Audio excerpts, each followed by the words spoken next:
শীতে শুষ্ক এবং ফাটা ত্বককে ভালো রাখতে একমাত্র যেটা অবলম্বন সেটা হচ্ছে গ্লিসারিন। হ্যাঁ বন্ধুরা, আজকে আমি তোমাদের সাথে কথা বলবো গ্লিসারিন নিয়ে।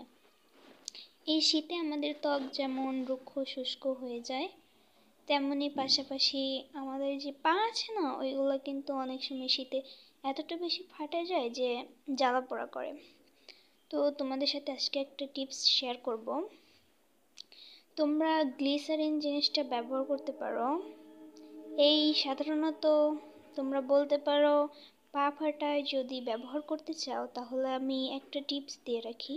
যাদের শীতে পা ফেটে যাচ্ছে তারা এই গ্লিসারিনটাকে ময়শ্চারাইজারের সাথে মিক্স করে তোমরা অ্যাপ্লাই করতে পারো। হ্যাঁ, সেটা উইন্টারের জন্য নিভিয়া সফটে এই যে লাইট ময়শ্চারাইজার, এই ময়শ্চারাইজারটার সাথে তোমরা মিক্স করে পায়ে ব্যবহার করলে তোমাদের পা ফাটাটা কমে যাবে।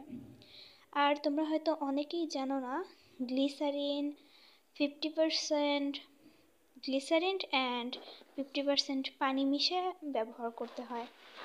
এছাড়াও তোমরা 40% পানি 60% গ্লিসারিন দিতে পারো, কিংবা পানির পরিমাণটি একটু বেশি দিতে পারো, এটা তোমাদের ইচ্ছা। কিন্তু পানি দিতেই হবে। অনেকেই জানো না কীভাবে এটা ব্যবহার করতে হয়, যার কারণে তোমাদের ত্বকে অনেক ক্ষতি হয়।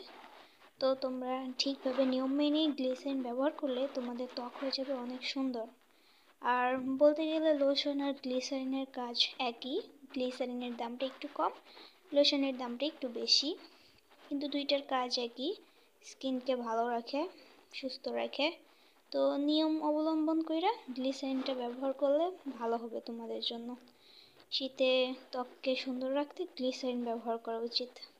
ধন্যবাদ বন্ধুরা।